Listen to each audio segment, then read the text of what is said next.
नमस्कार, मैं हूं अमित पालेत और बुलेटिन की शुरुआत कर रहे हैं इस वक्त की एक बड़ी खबर के साथ। जम्मू कश्मीर से आ रही है, जहां आतंकी हमला हुआ है गुलमर्ग में। जी हां, जो सैलानियों का सबसे पसंदीदा इलाका है, वहां पर ही घात लगाकर हमला किया गया। पूरे इलाके में सुरक्षा बलों ने सर्च ऑपरेशन तेज कर दिया है। चप्पे चप्पे पर सेना की नजर बनी हुई है। हर आने जाने वाले गाड़ियों की सख्ती से चेकिंग की जा रही है। गुरुवार की शाम को गुलमर्ग में आतंकियों ने घात लगाकर सेना के काफिले पर हमला किया।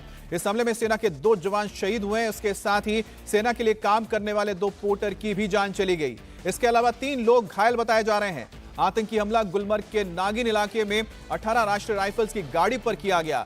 भारतीय सेना का काफिला, राष्ट्रीय राइफल और सेना की एक और यूनिट का काफिला बूटा पथरी से गुलमर्ग की तरफ जा रहा था। उसी दौरान लगभग 3-4 आतंकियों ने गाड़ी के काफिले पर ताबड़तोड़ फायरिंग शुरू कर दी। बताया जा रहा है कि आतंकी 2 से 3 की तादाद में जंगलों में छिपे हुए थे और उन्होंने घात लगाकर मौका देखकर सेना के काफिले पर हमला किया है। तो इस वक्त पूरे गुलमर्ग में सर्च ऑपरेशन जारी है। सेना की ओर से, सुरक्षा बलों की ओर से हर एक गाड़ी की चेकिंग की जा रही है। खास तौर पर जिस इलाके पर हमला हुआ था उसे एक पूरे घेरे में ले लिया गया है और धीरे धीरे कॉम्बिंग ऑपरेशन को चलाया जा रहा है। डोर टू डोर कैंपेन की जा रही है ताकि डोर टू डोर यह ऑपरेशन चलाया जाए और किसी भी संदिग्ध व्यक्ति को अगर जान के बारे में जानकारी मिलती है तो तुरंत उसके ऊपर कार्रवाई की जाए। हम इस वक्त गुलमर्ग सेक्टर में मौजूद है, जहां कल शाम 7 बजे के आसपास घात लगाए बैठे मिलिटेंटों ने सेना के काफिले पर हमला किया। सेना की 3 गाड़ियां जिसमें करीब 18 लोग सवार थे, वो बटपथरी की तरफ जा रहे थे, जो एलओसी का एरिया है। उसी दौरान अंधेरे में मिलिटेंटों ने आधुनिक हथियारों से जो लेस थे, उन्होंने नज़दीक से सेना के उस काफिले पर, जो आखिरी गाड़ी थी, 3 गाड़ियां थी, उस पर अंधाधुंध गोलियां चलाई, जिसमें 2 पोटर और 2 सेना के जवान जो है पहले गंभीर रूप से घायल हुए।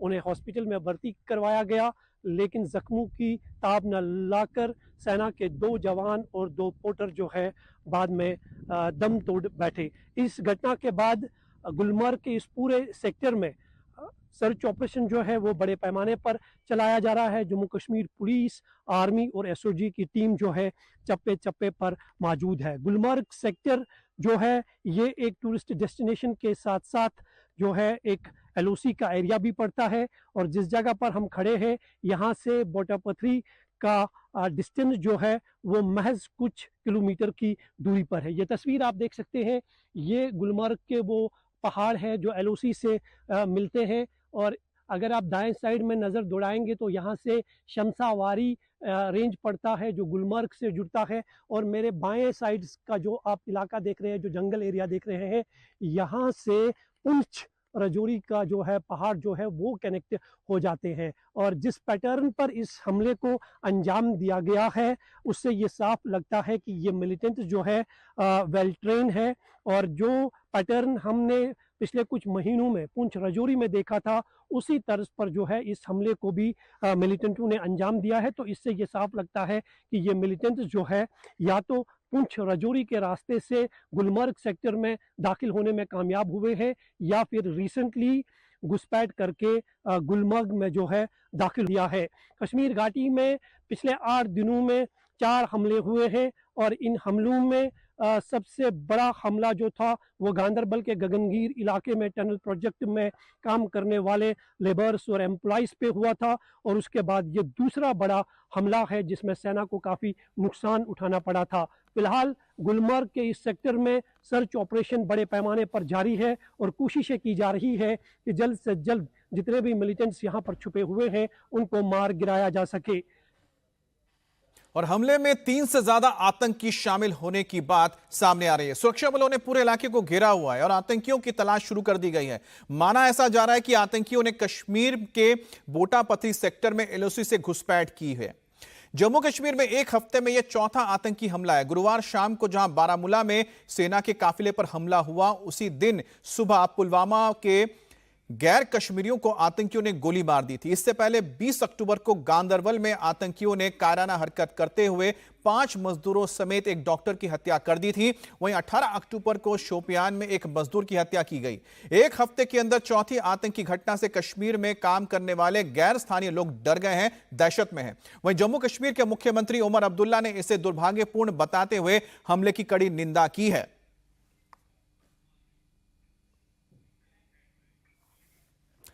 एक तरफ गुलमर्ग में जहां सेना का ऑपरेशन चल रहा है, तो दूसरी ओर भारत और चीन के बीच एलएसी पर शांति के लिए जो समझौता हुआ था उस पर एक्शन भी शुरू हो गया है। भारत और चीन के बीच डिसएंगेजमेंट शुरू हो गया है। देपसांग और डेमचोक इलाके से दोनों देशों के सैनिक पीछे हटने लगे हैं। समझौते के मुताबिक दोनों पक्षों ने अपने एक एक तंबू और इलाके में कुछ टेम्परेरी स्ट्रक्चर को ध्वस्त कर दिया है।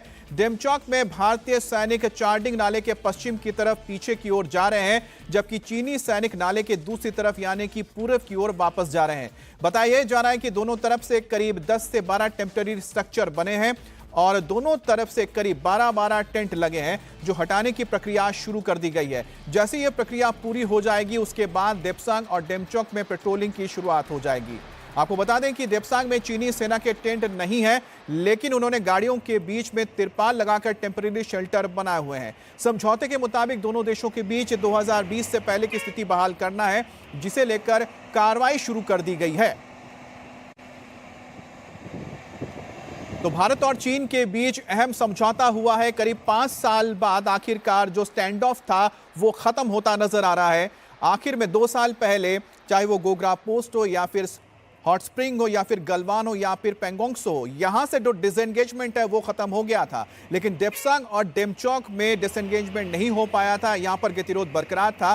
करीब 5 साल लगे और 5 साल की बातचीत के बाद आखिरकार ये बड़ी सफलता हाथ लगी है, जिसे भारत की कूटनीतिक और साथ ही मिलिट्री की जो लगातार यहां पर प्रेजेंस रही है उसकी जीत मानी जा रही है। दरअसल 21 अक्टूबर को भारत और चीन के बीच समझौता हुआ, जिसमें एलएसी पर डिसएंगेजमेंट को लेकर सहमति बनी थी, जिसमें तय हुआ था कि देपसांग और डेमचौक में दोनों देश पेट्रोलिंग करेंगे। इसके लिए गश्त का नया प्रोटोकॉल भी बना है। हर देश महीने में 2 बार पेट्रोलिंग करेगा। एक पेट्रोलिंग टीम में 15 सैनिक रखे जाएंगे। हर महीने दोनों देशों के कमांडिंग ऑफिसर्स की लगातार बैठक होगी और दोनों देशों की सेनाएं अप्रैल 2020 वाली स्थिति पर लौटेगी। अब 2020 के बाद एलएसी पर बनाए गए कैंप को चीन को तोड़ना होगा। अब इसी समझौते पर एक्शन शुरू हो गया है। जो कुछ सवाल रह गए थे, जिनके बारे में पिछले 2 साल से बातचीत चल रही थी, तो वहां पे पेट्रोलिंग और ग्रेजिंग जहां पे भी वो लागू हो, तो वो वाली जो स्थिति है वो 2020 की स्थिति वहां पे बहाल हो जाएगी। और इस वक्त हमारे साथ इंडिया टीवी के डिफेंस एडिटर मनीष प्रसाद भी जुड़ गए हैं।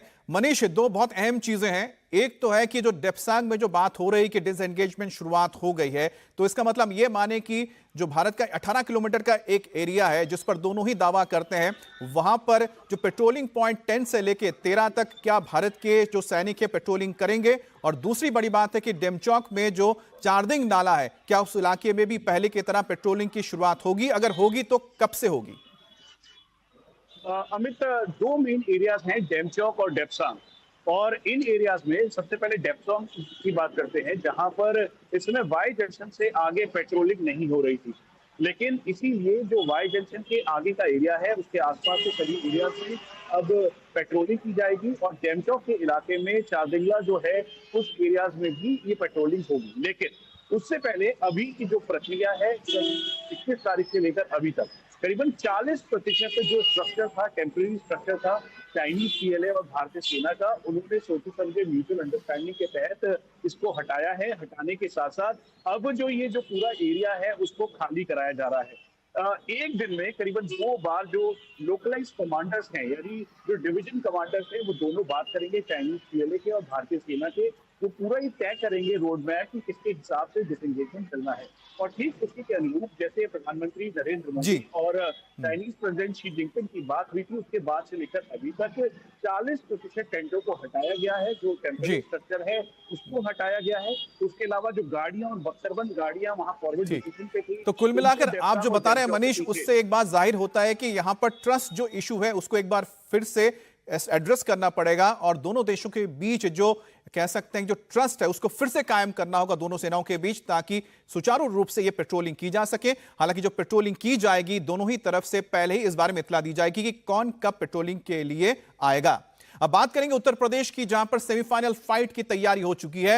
यूपी में 2027 में सत्ता के लिए तो फाइनल फाइट होगा, लेकिन उससे पहले यूपी में 9 सीटों पर उपचुनाव हो रहे हैं, जिसे सेमीफाइनल मुकाबले के तौर पर देखा जा रहा है। अब यूपी उपचुनाव के लिए आज नॉमिनेशन की आखिरी तारीख है। दोपहर 3 बजे तक कैंडिडेट्स अपना नॉमिनेशन कर सकते हैं। बीजेपी, एसपी और बीएसपी ने नॉमिनेशन से एक दिन पहले ही कैंडिडेट्स की लिस्ट को फाइनल कर लिया है। बीजेपी ने 9 से 8 सीटों पर उम्मीदवारों को उतारने की बात कही है, तो वहीं पर एक सीट मीरापुर अपनी सहयोगी पार्टी आरएलडी को दे दिया गया है, जहां से मिथिलेश पाल को कैंडिडेट बनाया गया है। खास बात तो यह है कि सेमीफाइनल फाइट से पहले कांग्रेस ने सरेंडर कर दिया है। कांग्रेस ने अपना कोई उम्मीदवार नहीं उतारा है। अब सभी 9 सीटों पर समाजवादी पार्टी के ही कैंडिडेट्स उतारे गए हैं। उधर मायावती की बीएसपी ने भी सभी 9 सीटों पर अपने उम्मीदवार उतार दिए हैं, यानी कि मुकाबला त्रिकोणीय होने जा रहा है। सेमीफाइनल फाइट में एक तरफ जहां पर सीएम योगी की प्रतिष्ठा दांव पर है, तो वहीं पर अखिलेश की पीडीए का भी लिटमस टेस्ट होना है। लोकसभा के बाद अखिलेश का पीडीए चलेगा और मायावती की हाथी फिर उठेगा या नहीं, यह भी एक बहुत अहम रहने वाला है इस पूरे चुनाव के दौरान। उत्तर प्रदेश की जिन 9 सीटों पर मुकाबला हो रहा है उसमें बीजेपी के पास 5 सीटें हैं और अखिलेश के पास 4 सीटें थी। इस बार किसने कहां से टिकट दिया है उसके बारे में आपको बता देते हैं। अब गाजियाबाद की सीट को पकड़ लेते हैं। गाजियाबाद सीट से जो समाजवादी पार्टी कभी नहीं जीते, वहां से बीजेपी के ब्राह्मण कैंडिडेट हैं संजीव शर्मा, उनके खिलाफ दलित कैंडिडेट सिंहराज जाटव को मैदान में उतारा गया है ताकि पीडीए का फायदा हो सके, यानी समाजवादी पार्टी की ओर से। तो वहीं पर मायावती ने ओबीसी समुदाय के परमानंद गर्ग को टिकट दिया है। खैर, जो दलित रिजर्व सीट है, यहां से पिछली बार बीजेपी जीती थी और इस बार बीजेपी ने सुरेंद्र दिलेर को मैदान में उतारा है और उनके खिलाफ अखिलेश ने डॉक्टर चारू कैन को मैदान में उतारा है। चारू कैन पहले बीएस में भी थी। मायावती ने इसमें पहल सिंह को मैदान में उतार दिया है। अब मझवा में बीजेपी और समाजवादी पार्टी दोनों ने ही ओबीसी कैंडिडेट को उतारा है। बीजेपी ने सुचिस्मिता मौर्य को टिकट दिया है, तो एसपी ने ज्योति बिंद को उतारा है। वहीं पर बीएसपी ने ब्राह्मण जाति के दीपक तिवारी को यहां पर मैदान में उतारा है। सीसामऊ जो समाजवादी पार्टी की सीट है, यहां पर समाजवादी पार्टी ने इरफान सोलंकी को टिकट दिया है, उनकी पत्नी को टिकट दिया है, तो बीजेपी ने ब्राह्मण सुरेश अवस्थी को मैदान में उतारा है। अब मायावती की पार्टी ने भी यहां से ब्राह्मण वीरेंद्र शुक्ला पर दांव लगाया है। तो कुल मिलाकर एक जो कास्ट कॉम्बिनेशन है हर पार्टी ने जहन में रखा है। सबसे टफ फाइट करहल का माना जा रहा है, जहां से सैफई फैमिली आमने सामने है। अब करहल अखिलेश की परंपरागत सीट है। यहां अब मुकाबला फूफा बनाम भतीजे के बीच होने जा रहा है। बीजेपी ने अनुजेश यादव को मैदान में उतारा है, जो रिश्ते में अखिलेश के बहनोई लगते हैं। वहीं पर अखिलेश ने अपने भतीजे तेज प्रताप को यहां से टिकट दिया है, जो लालू यादव के दामाद भी हैं। मायावती ने यहां से शाक्य उम्मीदवार अविनाश शाक्य को उतारा है। कटेरी सीट से बीजेपी ने धर्मराज निषाद को चुनावी मैदान में उतारा है, जबकि समाजवादी पार्टी ने यहां से विधायक रहे लालजी वर्मा की पत्नी शोभावती वर्मा को टिकट दिया है। यहां मुकाबला ओबीसी बनाम ओबीसी है। यह सीट भी समाजवादी पार्टी के पास है। अब कुंदरकी सीट पर बीजेपी ने राजपूत जाति के रामवीर सिंह को टिकट दिया, तो वहीं पर समाजवादी पार्टी और बीएसपी ने मुस्लिम कैंडिडेट उतारा है, क्योंकि यह जगह मुरादाबाद में पड़ता है और यहां पर मुस्लिम बहुल क्षेत्र है। अब समाजवादी पार्टी ने हाजी रिजवान को टिकट दिया, तो बीएसपी ने रफतुल्ला को मैदान में उतारा है। यह सीट समाजवादी पार्टी के पास है। फूलपुर सीट की बात करते तो मुकाबला यहां पर ओबीसी, सवर्ण और मुस्लिम कैंडिडेट के बीच है। बीजेपी ने दीपक पटेल को यहां से कैंडिडेट बनाया, तो समाजवादी पार्टी ने यहां पर मुश्तबा सिद्दीकी को मैदान में उतारा है। बीएसपी ने सवर्ण के जाति के जितेंद्र सिंह को टिकट दिया है। मतलब इस बार फाइट ट्रायंगुलर है, लेकिन करहल में फूफा भतीजा आमने सामने, जो सबसे दिलचस्प होगा। पार्टी ने मुझ पर विश्वास किया है, मैं उस विश्वास को पूरी निष्ठा से पूरा करूंगा। अमरेश जी, अब तो भतीजे और फूफा के बीच लड़ाई है। नहीं, भाजपा और सपा के बीच में लड़ाई है, फूफा भतीजे की नहीं। ऐसा क्या हो गया समाजवादी पार्टी के? आप तो खास रिश्तेदार अखिलेश जी के बहन। रिश्तेदारी अलग है, पार्टी अलग है। मैं पार्टी में भाजपा में हूँ, निष्ठा से काम कर रहा हूँ, रिश्तेदारी से कोई मतलब नहीं है। समाजवादी पार्टी के साथ जो लगाव जुड़ाव यहाँ के लोगों का है, नेताजी के साथ जो तमाम सारे लोगों ने काम किया, और हमें पूरा विश्वास है कि इस चुनाव में भी समाजवादी पार्टी को जन समर्थन होगा। अब भाजपा से चाहे कोई भी प्रत्याशी आते हो, तो फूफा आ गए हैं प्रत्याशी के रूप में, लेकिन कहीं कोई असर पड़ने वाला नहीं है। और बहुत बड़े अंतर से आप देखेंगे, जब 23 तारीख को वोट खुलेंगे तो समाजवादी पार्टी बड़े अंतर से चुनाव जीत कर आएगी। अब ये तो कह रहे हैं कि यहां पर परिवार का कोई मतलब नहीं है, दोनों अपने अपनी पार्टी का नाम ले रहे हैं और पार्टी के कैंडिडेट के तौर पर मैदान में उतरे हैं। लेकिन देखना होगा पारिवारिक जो ये पूरा रिश्ता है चुनाव में किस तरह सामने आता है। बहरहाल 2027 विधानसभा चुनाव से पहले इस उपचुनाव को एक्सपेरिमेंट के तौर पर भी देखा जा रहा है। अखिलेश ने जहां एक बार फिर से अपने पीडीएफ फॉर्मूले को अपनाया है, तो वहीं पर योगी आदित्यनाथ ओबीसी और सवर्ण का नया प्रयोग कर रहे हैं। जिन 9 सीटों पर उपचुनाव हो रहे हैं, उन सभी 9 सीटों पर अखिलेश यादव ने पीडीए के उम्मीदवार को मैदान में उतारा है। अखिलेश यादव ने सबसे ज्यादा विश्वास मुस्लिमों पर दिखाया है। 4 मुस्लिम कैंडिडेट उतारे हैं, तो 3 सीट पर ओबीसी और 2 पर दलित उम्मीदवार दिए हैं। अब 3 दलित में एक यादव है, जो उनका भतीजा तेज प्रताप यादव है। तो वहीं योगी आदित्यनाथ ने 9 में से 5 पर ओबीसी को मैदान में उतारा है, 3 सवर्ण है और 1 दलित को टिकट दिया है। बीजेपी कह रही है कि इस बार पीडीए नहीं चलेगा। भारतीय जनता पार्टी और निषाद पार्टी का गठबंधन जो पूरी तरह से पूरे प्रदेश में बूथ स्तर तक कार्यकर्ताओं के साथ धरातल पर उतर चुका है। उत्तर प्रदेश में विधानसभा के इन 9 उपचुनाव में हम सब मिलकर के जीत के लिए लड़ेंगे और हर स्थिति में 9 की 9 सीटों पर विपक्षी प्रत्याशियों को, समाजवादी पार्टी के प्रत्याशियों को पराजित करेंगे। और सबसे बड़ी बात है, जो इंडी गठबंधन का खटाखट, फटाफट, सटासट जैसे जो खोखले वादे थे, लोगों को गुमराह करने वाले जो तरीके थे, बिल्कुल अब गुमराह उत्तर प्रदेश के लोग नहीं होंगे। उत्तर प्रदेश के लोगों ने समाजवादी पार्टी की कलई को, इंडी गठबंधन की कलई को, उनकी असलियत को समझ लिया है। और हमारे साथ विशाल प्रताप सिंह भी जुड़ गए। विशाल, कल कैंडिडेट्स की बात हुई थी, आज बात हो रही है कि किस तरह से एक फॉर्मूला तैयार किया गया है। अब समाजवादी पार्टी ने तो पीडीए के तहत ही अपने कैंडिडेट्स को उतारा है, जिसमें खास तौर पे भरोसा जताया गया है मुसलमानों पर और साथ ही जो एससी है और यादवों पर। लेकिन यहां पर बीजेपी जो नजर आ रही है, बीजेपी का खास तवज्जो ओबीसी पर है और साथ ही साथ यहां पर सवर्णों को भी साथ में लाया जा रहा है। यह जो पूरा कॉम्बिनेशन है, आप किस तरह से देखते हैं, कौन ज्यादा इस वक्त ज्यादा जमीन पर प्रभावी नजर आ रहा है?